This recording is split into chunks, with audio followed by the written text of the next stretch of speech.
hit like and subscribe.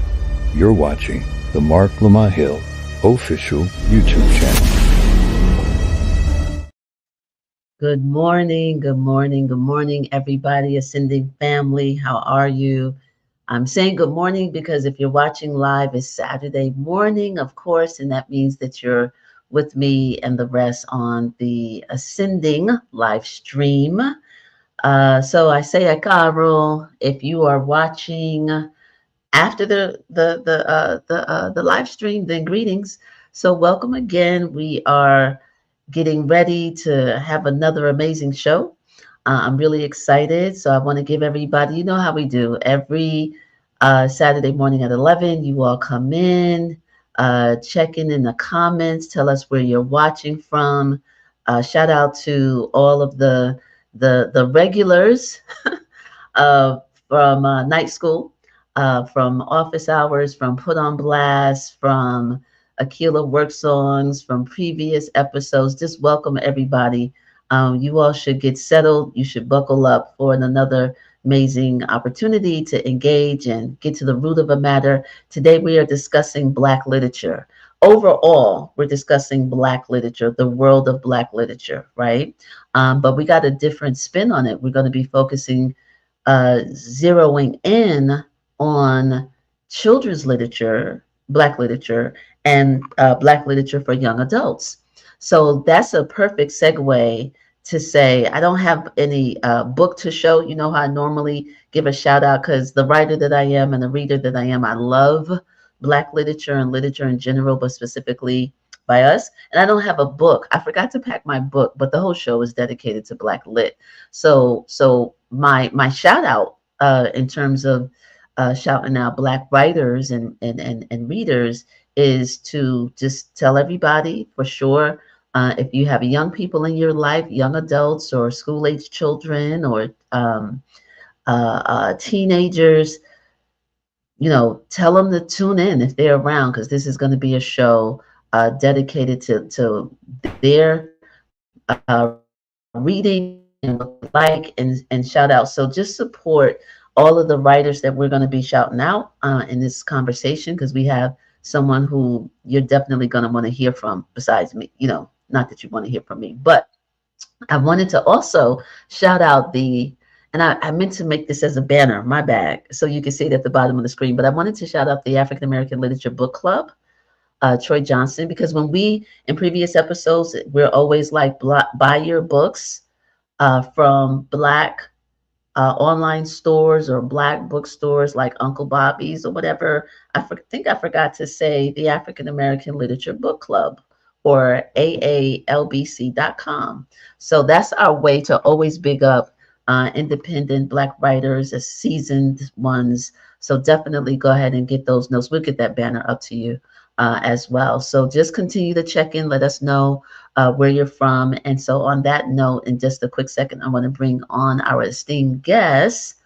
But I also want to say really quickly that our dear friend Malik Yoba will not be with us today. So this whole half hour is dedicated to Black Lit, the National Black Writers Conference, the Center for Black Literature.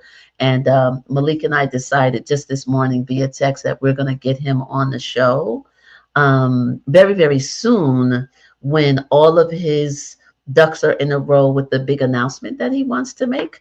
So just know that that's coming. He and I communicated via text literally like 30 minutes ago. So just know that you'll be in for a great treat when he actually does come in. For those who are wondering, let me just let the record show. On that note, I'm gonna get into this intro for our esteemed guest, Donna Hill. So Donna is a pioneering novelist, not just a novelist, but an editor and a writer of other formats as well. She has been, man, when I refreshed, I know but Donna, right? She's a colleague. We've been supportive of each other in our work that we did at the Center for Black Literature. So when I refreshed on her bio, and I was like 100 titles plus, like more than 100 titles she has to her credit as a writer, as an essayist, as a novelist. Her novels, at least three of them, have been turned into television and film. Like she's an OG, right? And so I know that there's some Donna Hill lovers in in the chat. So definitely shout out one of her favorite books. And I have a confession before I bring her on.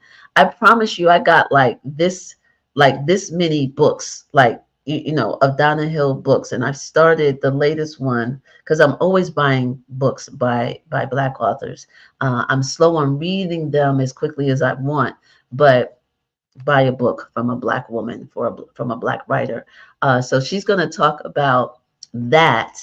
But how does that connect to young adult literature and children's literature? Well, Donna Hill is not just this amazing writer, but she is now the new executive director of the Center for Black Literature at Medgar Evers College of the city of New York in Brooklyn. That's a big deal.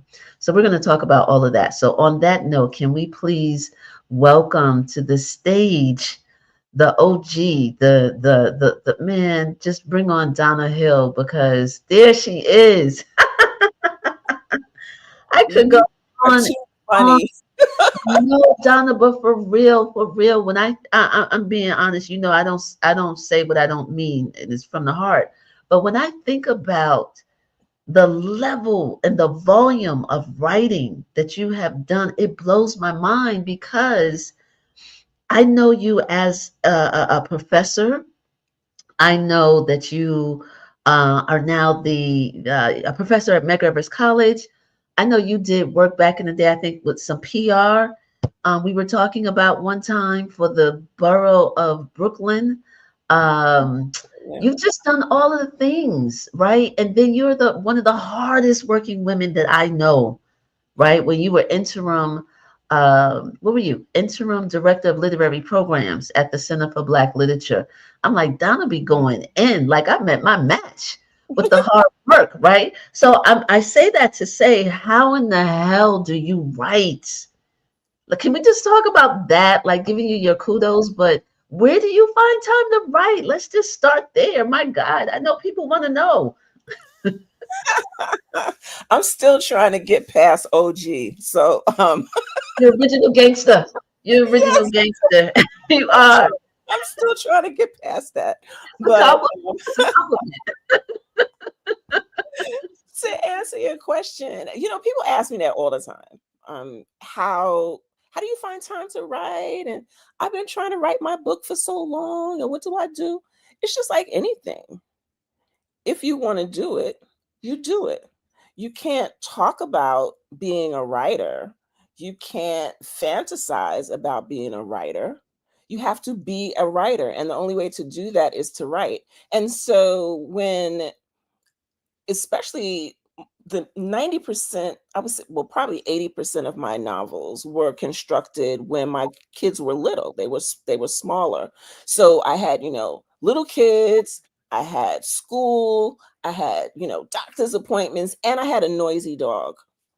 And so what I found myself doing is instead of the television show or eating lunch with friends, I was writing. I was writing all the time. And so it became part of who I was. I was able to write on planes, on trains, in the back of somebody's car, sitting down with someone because I had trained myself to be able to write through those types of obstacles. So I Wow. was never the kind of writer that needed, the glass of wine and the quiet room and maybe some soft music in the back. I learned to write in chaos, basically. And Wow. Wait, um, wait, wait, wait, wait, wait, wait, wait. That is a profound point. I'm sorry. Especially now with this political climate, we have so much chaos. I'm gonna need you to say that for the people in the back. You learned to write in chaos. You didn't need the soft music or the candles or whatever. Say that again, please. Can you elaborate? That's dope as hell. yeah, because I wrote my very first novel going back and forth on the train. I took The my note, subway, the the subway, subway, yes, the the New York. crowded subways. You was writing on the subway. Yes, I wrote in the morning longhand in my notebook. I would write longhand on my way coming home, pick my kids up from daycare, come home, fix dinner. When they went to bed, I sat down at a Selectric typewriter. Folks don't even know what that is, but It it's like wasn't a computer. It wasn't a computer. You couldn't, you had to. Okay, go ahead, go ahead, go ahead. white out You do this? and carbon paper, the whole thing. So No, you that didn't say was carbon paper. yes. So they even make carbon paper anymore? I don't I know. So I'm dating myself, but that's how I wrote my first novel. Going back and forth on the train until I had all of these type pages, and so that was the kind of discipline that I constructed for myself. Right. Now, everybody, every writer is different. Every writer is different. I have writer friends that, write in the morning. They can only write between, 6 and 7 a.m., things like that. I was never a morning writer. I don't really get into gear until probably about 10. I used to write into the night. So for writers that want to write, you have to make the time. That's it. You have to make the time. If it means foregoing your lunch hour, if it means um, talking into your cell phone as you're walking to Wow. record some of your ideas. So Yes. those were mechanisms that I didn't have, when I first started out. But now people have cell phones; you can record things Mhm. as you're talking. So there's all kinds of things, and you have to decide what it is that you want to do if you're serious about it. It's a discipline, and you have to find your own way. I like that you said that if you're serious, it's a discipline, and you don't become a writer by thinking about being a writer. You know what I Right. mean? To summarize your point, you don't become a writer by fantasizing that you're a writer. I think Maya Angelou used to talk about how people feel like they had to get into the mood and they perform. You know what I mean? And then they got to have the pen and the paper and the all of the things. And yeah, that's a little performative. That's not writing. No. That's it. Mm. So Or thank you. waiting for your muse. What if it doesn't come? So what are you just gonna Yeah, not do anything? And yeah. then when you get to a point where you're under contract and you have deadlines, you don't have the option to sit back and say, "Well, I'm waiting for my muse," because your publisher will want their advance back. So I've there's heard I've heard writers say that there are a lot of people who are published that are not good, but they know how to meet deadlines. yeah, there's that as well. Yeah, You know, they're not necessarily the best, the most eloquent, whatever, whatever. But to the editor and the publisher, they're like, yeah, I'll go with that person because we've been waiting for that other draft for 2 weeks now. It's 2 weeks past due.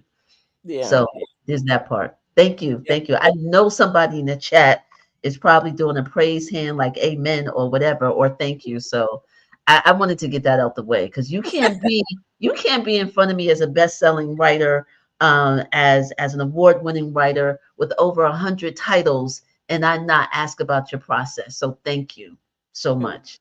Thank you. Thank you. So let's shift gears, right? Okay. Let's talk about your new position at the Center for Black Literature. You're the executive director now. Before we do that, we got to shout out Dr. Brenda M. Green, the founding director of the Center for Black Literature at Medgar Evers College. And so you're the only other person after 20 plus years. I What know. what the hell? Like, How scary congratulations. is that? Congratulations. But, she's a smart woman. We know Dr. Brenda M. Green is a smart woman. So it's only been a couple of weeks, I know. But what about that part? How are you feeling? How's it going? Well, I tell you, it's not for the faint of heart. Um, how Dr. Green did this for 20 years is in and of itself phenomenal. So that's the first part. I think that what touches me most is that she entrusted me Mm-hmm. with what she had built. And that is a lot of pressure on my shoulders because I may let down some other people, but I don't want to let her down because this wasn't some fly by night decision that she made that, I'm going to retire and, oh, I'll just pick this person. So it was in the works in different ways because she was always forward thinking about who should be in this place. And so in doing that, she strategically put me in places and with people and in circumstances and in positions that sort of groomed me to be ready, right? And I'm not 100% ready, nowhere's near it, because she has, institutional knowledge that it'll take me another 20 years to absorb. But I think that what's most important is that the foundation for me has already been laid. And so now my task is to make sure that the foundation stays strong during the time that I will be the center's director. Yes. Yes. The foundation, 20 plus years is definitely a strong foundation. And I say in all sincerity, as a compliment to her and a compliment to you, she's a smart woman for having chose you because you've been with the center since day one. You know what I mean? The various programs that are available to the people of Brooklyn, the people of New York City, the people from wherever, and virtually. Yeah. You've been been a part of the strong thought leadership, that makes those programs viable for the community, most of which are free programs that people Mhm. can partake in online and in person. So really quickly before we talk about Black literature for children and the symposium, can you give a quick rundown of some of those literary programs that are available, most of which are for free in person and virtually? So outside of the conference itself is what you Yes, mean, right? those other Other programs. things that we do? Wow, where can I begin? Just last month, we had a program for Black History Month, which was our Black girls exhausted but not broken. We had Dr. Aria Holiday, Dr. Naziri Wright, and Deneen Milner were our panelists. That was one of the programs. Just as I was coming on as executive director, we hosted Hakeem Jeffries, and that was a massive turnout. We also have a radio show, Wow, Writers on Writing, that comes on every Sunday. We have a book club. We have A monthly online book club. yes, I'm sorry, an online book club. Yes, so anybody from anywhere can join. And Um, they do from all over the country. I know for a fact. yes, absolutely. We also have an elders writing workshop program. And that brings together all of our elders from across the community. And now, and an upside of COVID, the elders workshop is now virtual. So they now have elders joining the program from different parts of the country. So it's not just located in the community of Brooklyn anymore. It has spread and expanded. So that's Right. a wonderful thing. Hold on, We Donna, 1 second. So the elders, is there an age threshold for how old or young do you have to be? Do you know, is it like, I forgot. What is it like? Well, it's usually most of the elders are like 65, 70 and above Older. because Yeah. they're seniors. Yeah. They have stories to tell. Those are the elders that have been here since 1920 and Yeah. 1930, that type of stuff. Because just to backtrack a little bit, I used to facilitate those workshops. I know. They're amazing writers. Those And those elders, elders, they're no joke and because they're they be telling some stories. I'm like, wait a second, you have to excuse me. They were hysterical. But Yes. they're such good writers, and they have such rich stories to tell about their journey, uh, how they came up, all of the obstacles that they faced, and their lives and their loves. And so now that it has expanded beyond just the Bed-Stuy, Crown Heights community Yeah. out into the world, it's even more impactful. Um, Yes. and then we also have the role program, Re-envisioning Our Lives Through Literature, which is for our youth.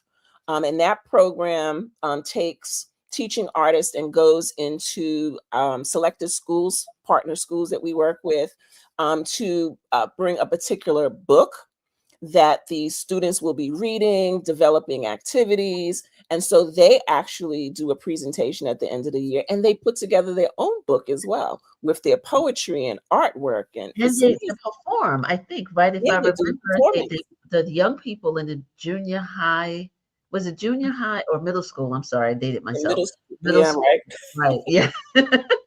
But what I love about the Center for Black Literature, and I want to remind people they can go to Center for Black Lit, well, not remind, but announce that we can go to centerforblackLiterature.org. What I love about the literary programs is that there's programming for elementary school children, middle school age children and students, young adults. We'll get into that in a quick second.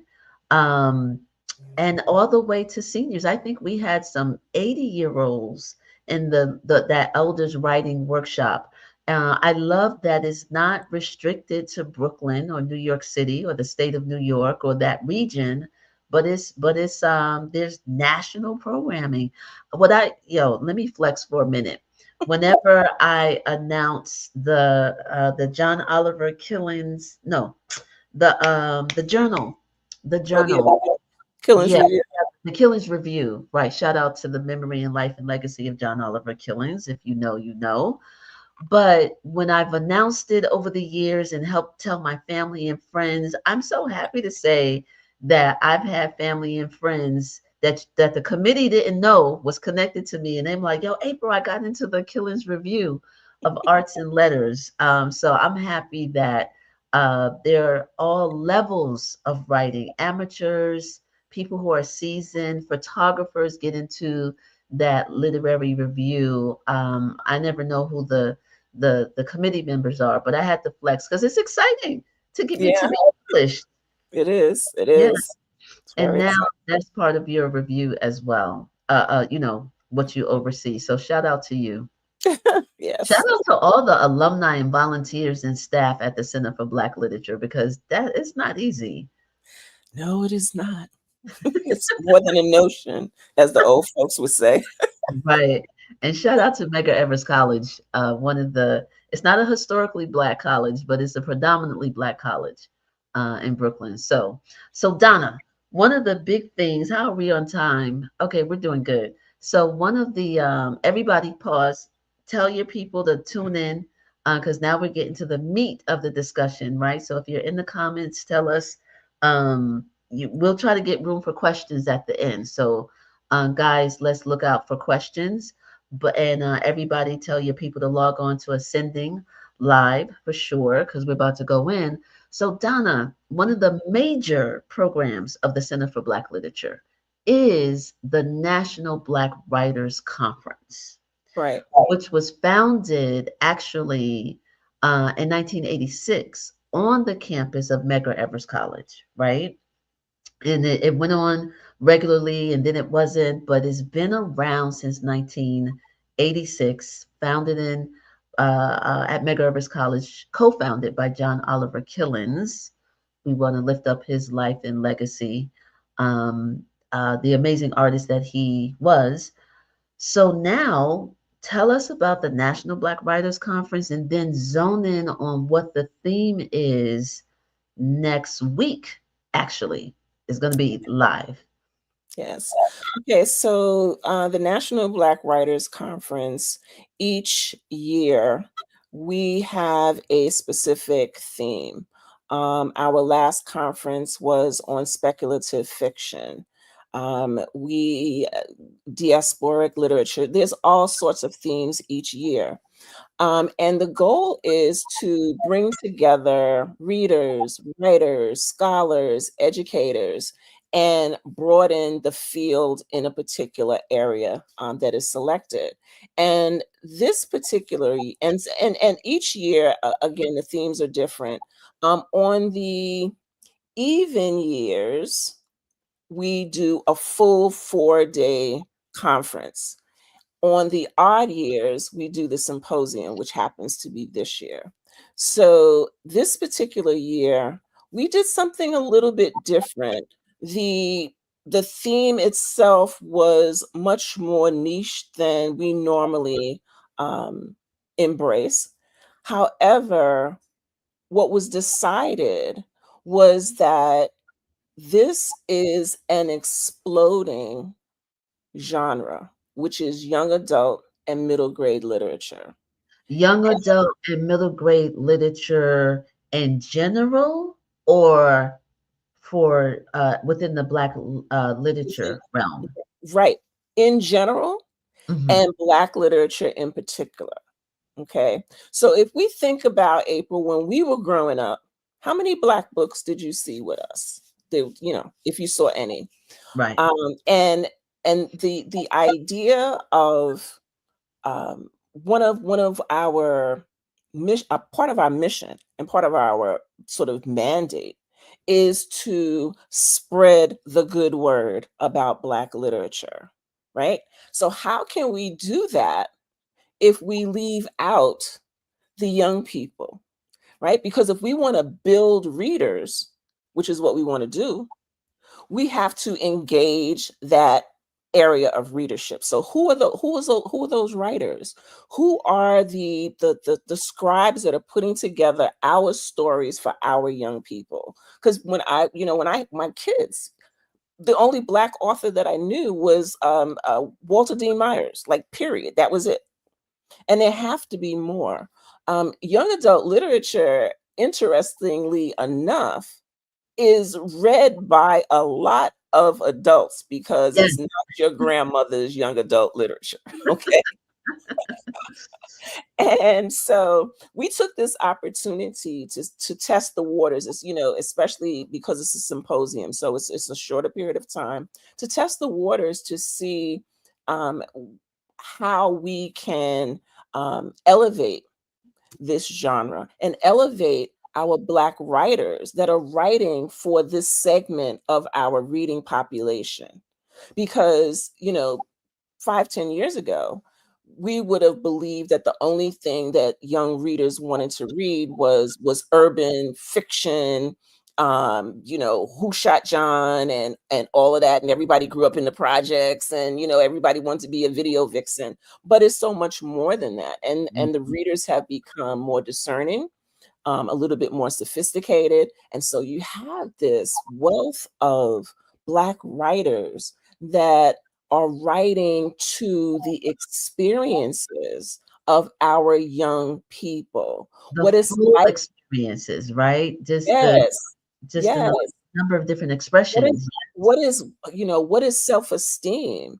What does it feel like to be different, to be othered? The family struggles, um, moving into a new community. There's all of Yes. these different things, gender, diversity. So our kids struggle with the same type of issues that we do, but on a different level. So we Yes. now have these writers that are addressing these in ways that can connect with our young readers. And so we're really excited about the program, this opportunity to spotlight this genre and spotlight the authors that are making such an amazing impact in Who in who are well. and who are some of those writers for this genre that are coming to Brooklyn next week, the 20 March 27th through the 29th? Right. Who are some of those titans? Well, at the top of the list is Tony Medina and Rita Williams Garcia. So those are our two honorees. So those are our major authors. We have Sherilyn Wade Hudson, who are not only authors, but publishers of children's books. We have, who else do we have? We have Tiffany Okay. Jackson. We have Elizabeth Acevedo. She will be there. We have Jen Baker. We have E.B. Zoboy. So there is a whole host of writers. And Derek Barnes as well. I know he's Derek Barnes is there. yeah, Asari Beale will be there. Lamar Giles will be there. Tracy yes, Baptiste, Patrick Oliver. I mean, the list goes on. So yes, I totally encourage anyone who's interested, and maybe you didn't think you were interested, but let me check it out anyway. yeah. To go to the Center for Black Literature.org and check and register. It is probably the lowest cost conference that you can ever attend. For sure. I know that to be true. And that's because of the commitment that you all, that the organization and the individuals that make up the organization to really, really want people to come in and to make this accessible. That's really, really important. So all of those names that you mentioned are on the website, but Mhm. also these are people who are award winning Yeah. authors and writers specifically thinking about our young people. So I love that that the center is taking this explosive genre and it's the networking. Donna, talk about the networking that happens when Black writers get together because that's one of the outstanding features of the National Black Writers Conference. Anytime Black writers get together, wherever, that networking builds careers. So can you Oh talk yeah. about that? I know you got stories. It's like old home week. And even as a writer who has been writing for a while, I Mhm. still get overwhelmed meeting people that I've only heard about, or I've read some of their work and like, wow, here they are in person. And then to hear their stories and how they got started, the challenges that they have. Just sitting around and commiserating about the Black journey as Black writers, because it's not easy. And I Um, have found, oh, mhm. I'm sorry. Yeah, so even though our books are out there, it wasn't a leap from I'm writing this book and now it's published. It's a process for us, and it's much more difficult for Black writers than for others. And so for us to be able to get together in community and celebrate each other is so very important, because very often that does not happen. But the And what National Black Writers Conference provides that space. it does. And I have found that the writers and the editors and the publishers, they're very generous with the Yeah, information. You know, not just telling the stories, but sharing contacts and tips. And you might not want to do that, or this is what happened when I did it. You know what I mean? And it's encouraging. It's yeah, very, very much encouraging. And I found just having been at that conference for years, it's a safe space. It's a safe space. It's a wonderful haven and you grow just from, like you said, that networking. yeah, But you got to be there. You got to be there. There yeah. are oh, there's Zawadi. Hold up, Zawadi, who's on the National Black Writers Steering Committee. You get the best up close and personal experience for me. Yeah, networking. Shout out to Zawadi. I founder of bkreader.com, who's always been super, super, super supportive of the Center for Black Literature. Zawadi, I don't know if you know, but I shouted you out last week. And then But also too, April, I wanted to mention, for those of you who are interested in the genre itself and what it does and what it's about, there's also a virtual component to yes, the conference as well, which are the scholarly papers. So we have writers and scholars who have written papers and studies on different aspects of the genre, focusing on our two honorees and their work.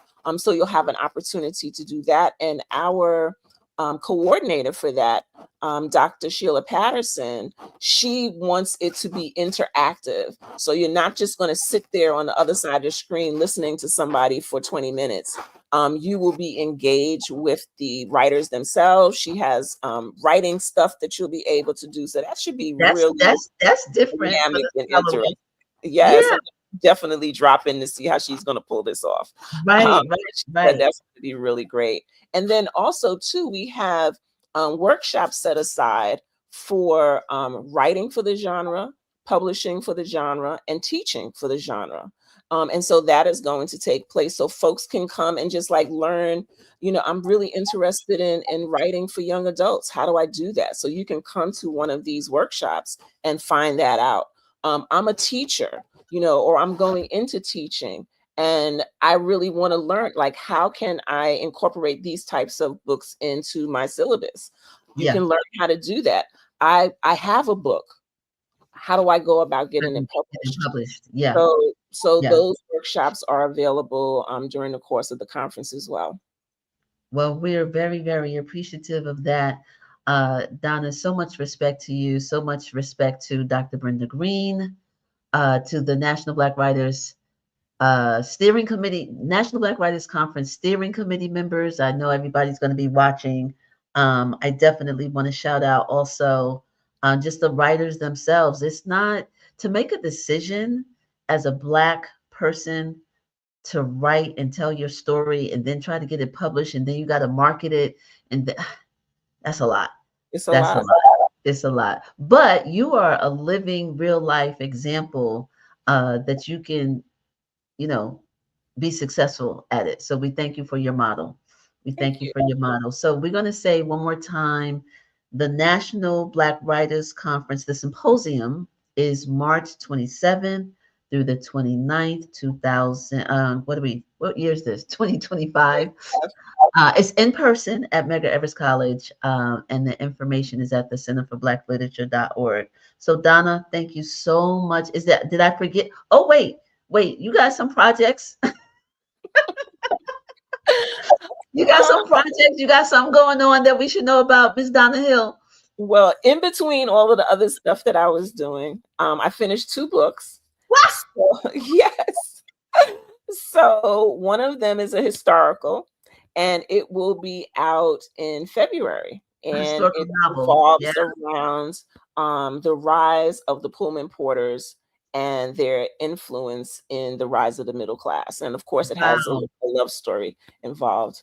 And then my other book that I finished that I sent in right after that one, I was writing them simultaneously. Um, so that one will probably be out in the spring as well. And it's about the publishing industry. Wow. So It's Donna, fiction, all of but this as an assistant professor working with the Center for Black Literature, you wrote 2 books simultaneously? Get out yeah. of here. I believe you, but damn, like hats off to you. I'm trying to be like you, Donna Hill, for real. I did 1 book and that was years ago. So thank you so much for your inspiration. Honestly, I mean that sincerely. You are inspiring. Thank So you. yeah, definitely. So everybody, Donna, so we'll bid you adieu. I'm gonna try to be in New York. You can see this is a different background, right? than I normally do. But I'll try to be in New York for that. But I'm always going to support it. So thank you so much.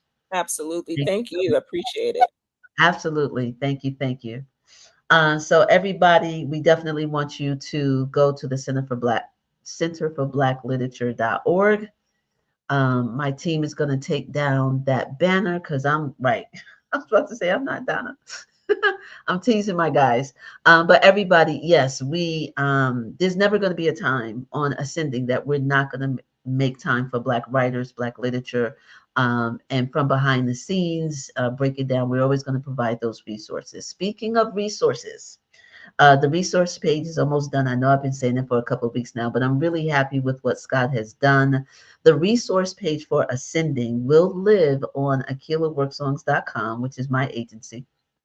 And where we have, there we go, where we can talk about on that page the resources, the links, the the best tips, the best practices, everything that we mentioned, you'll be able to go to one page on my website to go to each episode.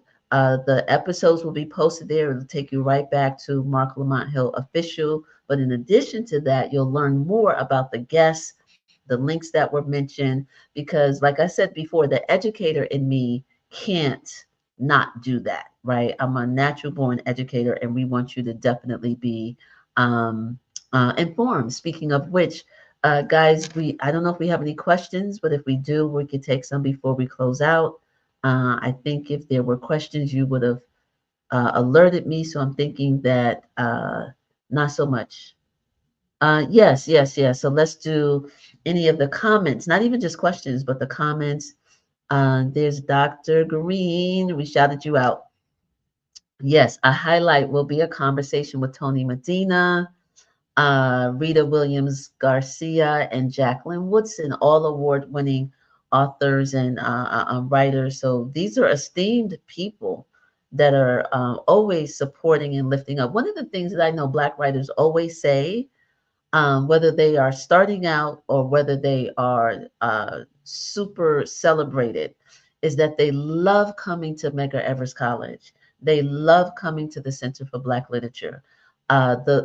These writers who are just internationally known always say quite consistently that it's like coming home when they come to the National Black Writers Conference, when they come to any of the programs from the Center for Black Literature. It's like coming home, and they love being embraced by their own, by family. So thank you, Dr. Green, for all of your work and your service and your unspeakable sacrifices that you've made in building this institution. So we want to give you your flowers here for what you have built and what we are continuing. So on that note, everybody will be back. Oh, next week we have Eljoy Williams, who's going to be with us, and we have a special segment where we're going to be talking about the International African Arts Festival. So yes, that's international in scope. So every Saturday, 11 o'clock, wherever I am. Right now, I'm in Suffolk, Virginia, the birthplace of my father. I'm visiting family, got family to see. I got a nephew to see. So I am here in Suffolk. So that's why the background is different. And I'm so happy to be where my roots are. But wherever I am, if it's Saturday at 11 a.m., we'll be on the Marc Lamont Hill. Marc Lamont Hill official channel. And for those who are wondering, Malik Yoba will be with us soon, just not today. He'll be coming back when all of his tools are ready for public announcement. So on that note, stay up, family. We'll see you soon. Take care.